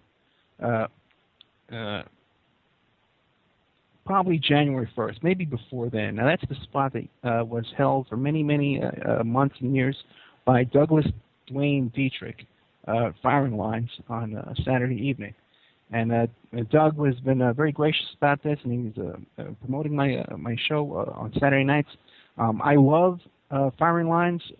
I've made it an appointment every Saturday night to sit home and have a glass of wine and listen to Firing Lines. And then to hear Doug, talking about me, and I got to call in, talk about what's going on. So I've really enjoyed being a guest on Doug's show on Saturday nights, and I'm really going to miss Doug's show on Saturday nights as well, because it was a big part of my week. And I'm really hoping that Firing Lines can find a new home, a new slot during the week, or perhaps even on another station or whatever, that we can catch it. But I can still enjoy that, because Doug has been a great friend to me. He still is a great friend. I enjoy talking to Doug on the air and off the air, and in email and chat on Facebook and such. And he's a great guy, and he's invited me. I came to Revolution Radio as a guest on Doug's show originally. Otherwise, I was just a fan, just watching the station. And so I really want to thank Doug for all he's done for me and introducing me to the different hosts and stuff around the station here. Doug helped me out when I did my presentation at the Super Soldier Summit. When I talked about how I met Mark David Chapman, I probably wouldn't have gotten on stage to work for Doug, because I kept getting bumped and rescheduled and stuff like that. And Doug, I think, stepped in for me and got me at the spot. And then when I did my presentation and we had a question and answer period, Doug was the first one to ask me questions, and then help me to answer questions, because me and Doug are very often discussing the same topics and the same kind of controversies and information. And there's very few people who I can talk to, besides Douglas Dietrich, who have the kind of information on the tip of his tongue that I also am familiar with. Other people, it goes right over their head. So let's get into this whole situation about how I met Mark David Chapman this fateful week, about 33 years ago, okay? And I was still in high school, okay? It was December 1980, and I was still a kid in high school, okay? And when I was around a sophomore or a junior in high school, I started hanging out down at Yippie headquarters in New York City, which was at 9 Bleecker Street in Manhattan. Now, I was a radical kind of political guy. I smoked pot, Again, a big thing with the hippies back in those days was that they were advocating the legalization of marijuana. And in May, every first Saturday in May in the summer, they have a yippie smoke-in at Washington Square Park in New York City. So I used to go up there and visit that and stuff like that, because I was kind of a wild kid. And I met the yippies, and I started hanging out down at Yippie headquarters. And I was a radical leftist socialist. And that was pretty much their politics. They were anarchists. At the time, I was also an anarchist. I don't think I'm an anarchist anymore. I have some kind of anarchist leanings, but no longer like I was in those days. But it was a very interesting place. First of all, the location itself was an interesting location. Number 9 Bleecker Street. It was right across the street from number 10 Bleecker Street, which was Studio 10, which was a club that the yippies owned. That was called the Tom Forsad Multi-Educational Center, something like that. Or no, Multimedia Center, because they were doing like film production there. They had a newspaper. The yippies had a couple of newspapers called Overthrow and Yipster Times. Now, back in those days, this was like 1977, 78, there was no internet. If you had conspiracy theories, if you had information you wanted to get out to the public, you could not create a blog on the internet. So what we did was, back in those days, we had a newspaper. Color paper. In fact, it was the first color paper of radical newspaper was in New York City, the Yipster Times and Overthrow. And so I was reading about stuff like the Trilateral Commission and the Council on Foreign Relations and the Bilderbergs and these kind of things I was reading about, and the story about the 3 tramps and the JFK assassination. If this kind of stuff wasn't available anywhere else. And so I was reading about this stuff from Yipster Times and from Overthrow magazine, down there on the Lower East Side of New York City, number 9 Bleecker Street and number 10 Bleecker Street. Now, right next door to Yippie headquarters was Dial Joint, which was run by a guy named Michael Caesar. Okay, he was a gentleman about 40 years old. He was a member of NAMBLA. Okay, he was a real character. And he ran Dial Joint, where you could dial a phone number, 212-777-CASH, and call him up, and he would have guys hop on their little bicycle and deliver marijuana to you. Okay, and he had gotten arrested a bunch of times, but a couple of interesting things about this, because you'd think he would have gotten arrested every single day because he was running an open marijuana market back in the 70s in New York City. But he wasn't arrested that much, only a few major arrests with dial joint down there. But his phone number, 777-CASH, had no phone bill. And when you tried to search that number in databases back in those days, you could not find it. There was no billing address for it, and there was no billing phone number. So somehow he had this phone number with no connection to anything. The Yippie headquarters also, too, had a phone number that had no bill, that had no address associated with it, but somehow they had this phone number. And when we were calling and talking on these numbers, we always assumed that these numbers were tapped because of all the political activities and all the marijuana selling that was going on. Yippie headquarters was also a storage point and distribution point for marijuana. They were the head of the National Marijuana Day in the Lower East Side there.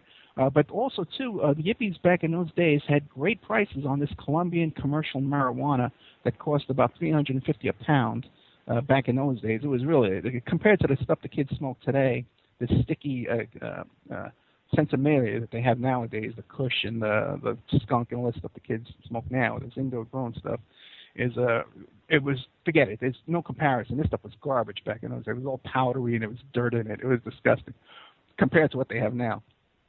I haven't smoked in about 20, 30 years. But back in those days, the Yippies were selling quite a bit of marijuana, and it was stored at 9 Bleecker Street, okay, in this spot, which was a political hotbed of protest meetings and demonstrations, takeovers of Wall Street. We had a protest where we took over Wall Street. We had all kind of gay rights and protests and things, and a lot of civil rights protests. The Rock Against Racism was based out of there. And all people were coming and going, people like Reverend Herbert Daughtry and Al Sharpton, back in the days when these people were real radical political activists in New York City, resisting against the oppression, against police brutality. There was major things going on back in those days where the police would murder kids. There was one kid who was a graffiti spray painter in the subway, and the cops murdered him. There was another kid named Baez who was playing football, and his football hit a police car. The cops got out, and they strangled him to death.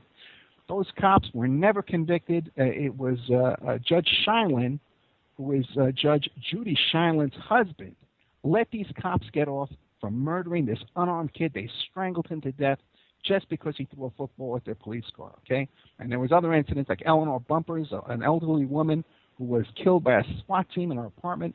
And this is the kind of stuff, the kind of atmosphere that was going on back in those days, back in New York City. And 9 Bleecker Street was a hotbed for this kind of a protest and political activism. But at the same time, it was a center of marijuana smuggling and dealing, a real major distribution point. So I was a regular down there, and at this time in my life, I was a very, back in those days, you didn't have these kind of supplements and steroids and protein shakes that all the young bodybuilders you see now, guys going to the gym. It wasn't common back in those days for people to be going to the gym and getting all buff and ripped and stuff like that, like you do see now with all the protein supplements that people have nowadays. So me as a kid back in those days, 17, 18 years old, I was a weightlifter and I was a runner. I used to work out with football players or college football players, and I used to run. It's like 2 hours a day, and I was just a box, and do a little wrestling too. I was an athlete, and I was coming from the suburbs from Staten Island, so I was living with my parents, and I was eating 3 meals a day. So when I would go into Manhattan to the Lower East Side, I was a pretty muscular kid who was eating 3 meals a day, and the Yippies liked me because I was kind of a tough guy who could handle myself and could handle situations when fights broke out. And we needed to break up fights at the club next door and stuff like that, or issues at the doorway at 9 Bleecker Street, because they had a lot of strange people show up. We used to get into a lot of confrontations with other political groups on the right-wing side. So I was a handy guy to have around. They liked me, and I handled the door at 9 Bleecker and also at 10 Bleecker at different times. And it was in that capacity that I met Mark David Chapman when I was watching the door over at 9 Bleecker Street. Okay, you get physically 9 Bleecker Street was at an interesting location. Right around the corner was CBGB's, where and who was working there as a waitress? Madonna. Okay, Madonna was floating around at the same time I was floating around this area. Around the corner, too, was a very well-known motorcycle gang that's very famous and nationwide known for their activities and all kinds of stuff. So this was this neighborhood was a hotbed of political activism and kind of weird stuff going on. Across the street from 9 Bleecker Street was a guy named A.J. Weberman, who was a really fascinating guy. I think today he's the head of the Jewish Defense Organization. And he had actually, in his capacity as part of the Jewish Defense Organization, he had taken hostages in the lobby of his apartment there across from 9 Bleecker Street. He was also one of the yippies, too, by the way, and in our little group. And some guys from the Jewish Defense League had come over to serve him with some court papers, and he locked the lobby doors, sprayed them with tear gas. He had a remote-controlled tear gas dispenser that he launched, and there was a hostage standoff with the police there, and no arrests. Okay? Another interesting thing that was going on down around that time, too, was that Dana Beal, who was the head of the Yippies, was also had a case going on. He had a huge marijuana case going on, hundreds of pounds of marijuana. He was arrested in connection with conspiracy to distribute and import and all this kind of stuff. And again, walking around on bail, again, did no jail time on this, kind of walked away from it. There was another gentleman who later became the head of High Times magazine, okay, was also in this little group there. And this guy came out later on that he was an informant for the police.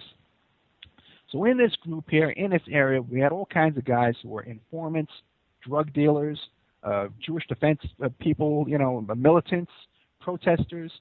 There were all kind of stuff that came up where there was one guy from the Rainbow Tribe.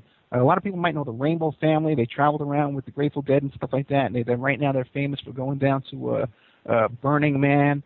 They're kind of a free-spirited Native American type group. That camps out, and travels across the country as a family. Now, one of the guys who was one of the leaders of the Rainbow family at the time got into a dispute with somebody else, and he was accused of being on the KGB payroll. They said to me, he's a KGB agent. Okay, now a lot of people made kind of accusations and things back in those days. A lot of wild accusations going around, and but I talked to him privately, and I said, "Hey, man, I said they say that you're a KGB agent. What do you have to say about that?"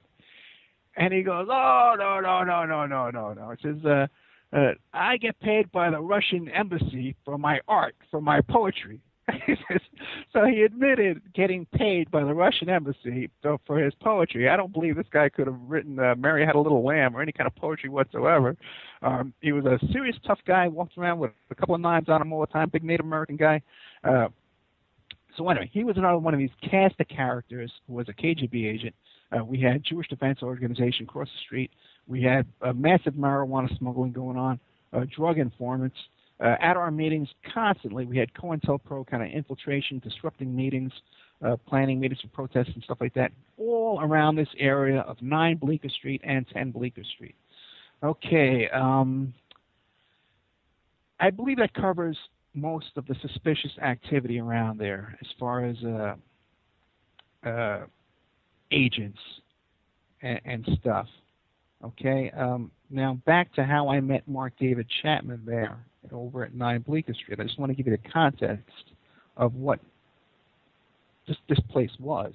Okay, as a matter of fact, in 9 Bleecker Street, sitting at the same couch where I met Mark David Chapman, Al Sharpton sat at that couch. Guys, there was an organization in Philadelphia called MOVE.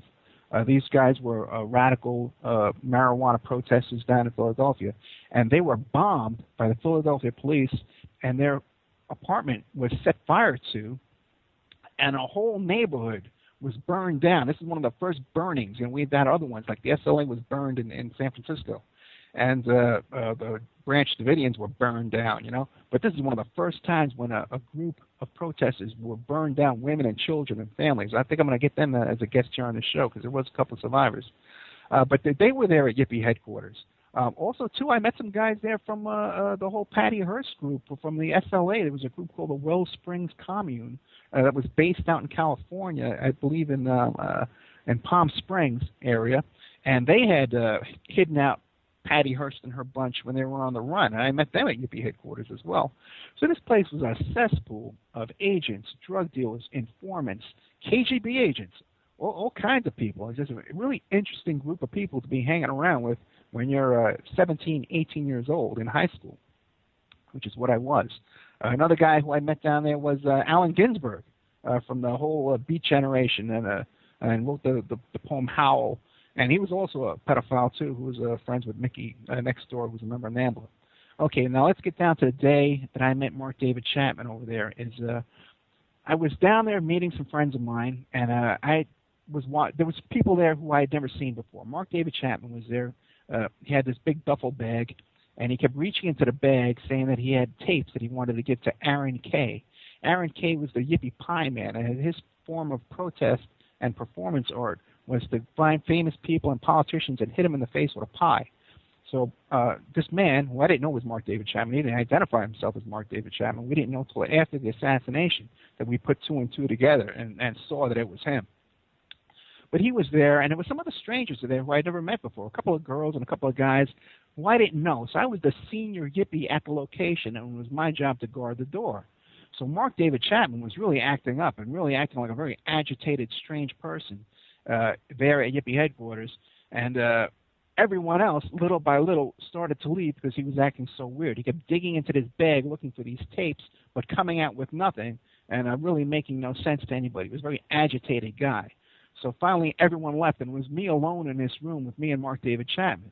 And I kind of hid around a wall. He was in the outer office in the reception area, and I kind of hid around the corner and kept an eye on him. But finally I said, hey, I got to do something. Let me kick this guy out of here. So I confronted him, and I kicked him out, and he left. I sent him across the street, but he left.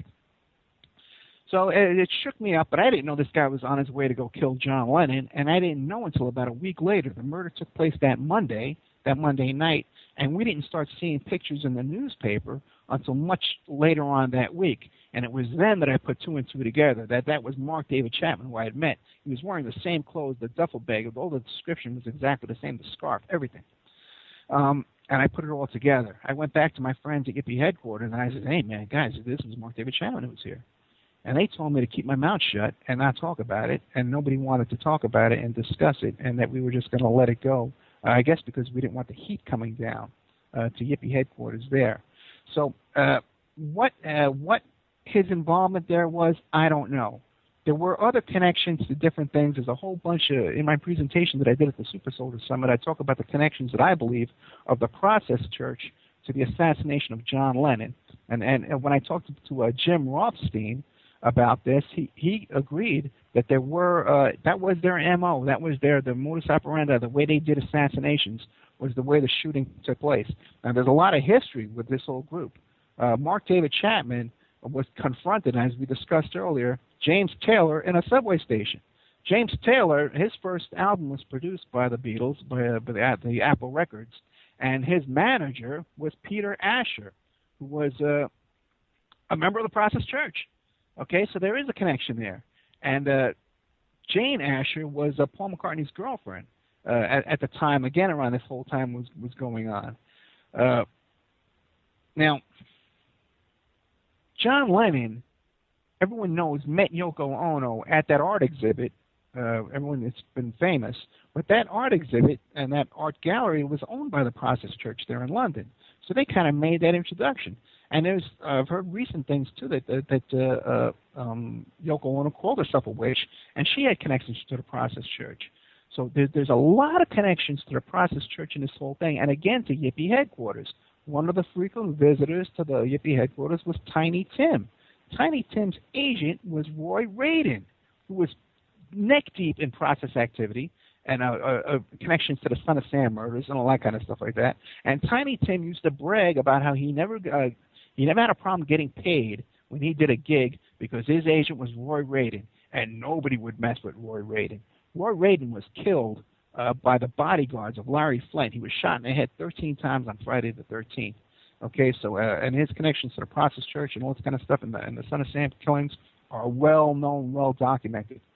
So now we can go on and on and on, but now I have my own theories about how there were two Mark David Chapmans. The one that I met and the one that James Taylor met was this frantic guy, this very confrontational guy you were nervous when you sat around him. When you got a vibe off him immediately that you were nervous. But the one that's described by these people like Peter Gorish and these two young women, and the Perdemo, the doorman, the Cuban doorman, was part of the Bay of Pigs invasion. The one that they described was this calm, docile, friendly Mark David Chapman. I did not experience that Mark David Chapman, and neither did James Taylor. We both experienced the other one. Okay, so that's why I have a theory that there were two Mark David Chapmans floating around New York City that weekend. And also, too, you hear about how our guest Rod Harrel was just discussing about how there was an album that somehow mysteriously made its way back to Mark David Chapman's hotel room. So there's many discrepancies like that along the way that I would like to explore further with other guests on this topic. I used to know David Peel back in those days, and he was one of the Yippies as well. And he had such a connection with Lennon that the FBI was actually tailing him, thinking he was John Lennon back in the Lower East Side. So there's a whole, I tell you, I thought I would have enough time to tell the whole story, but there's a whole ton of stuff. Again, across the street, who was A.J. Weberman, he was friends with John Lennon, and he used to hang out over there at the Dakota with Lennon and Yoko in their home at the Dakota. So there was all kinds of connections with this bunch over at Yippie headquarters, and High Times Magazine, by the way, was High Times Magazine was funded by Hustler Magazine, Larry Flint Publications. They had a really sweetheart deal with tons of money were floating in to support that magazine. $3 million a month, I think it was just a ton of money. And that money was going to support the Yippies and all this kind of activities that's going on. So there's a lot of connections here between the whole Process Church people through Hustler Magazine and these bodyguards and Roy Radin and this whole bunch. And again, Chapman was there. What he was doing there, who he was there to meet, I don't know why he was there. I spoke to one guy. I think I talked to Bressler, who's dead now, who wrote one of these articles that Rod Harrel was talking about, and he thought that he was going down there to buy marijuana to smoke pot. So I don't know about that. Well, I tried to talk as fast as I could. Okay, get as much of the story out. But thank you for joining us on the Opperman Report. And you'll see us again next week. The same time, same channel, all that kind of stuff like that, but also probably too Saturday night soon in January. So thanks to my guest Rod Harrel, filmmaker, producer of the documentary Conspiracy of Silence, which you can find on my blog, The Opperman Report. I'll see you guys next week.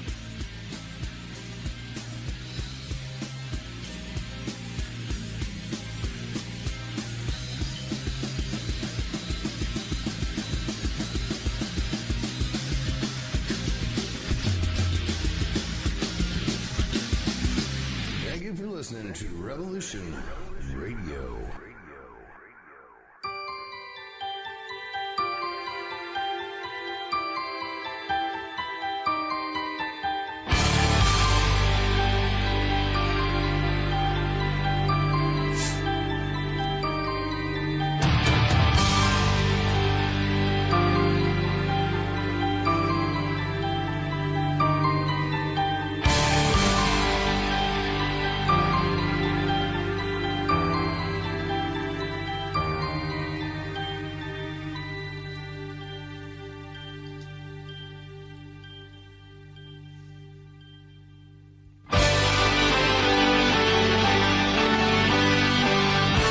Message to our listeners. Revolution Radio is you. Thanks to your continuous support and participation, Revolution Radio will embark on its 4th year on air, bigger and better than ever. You, the listeners, have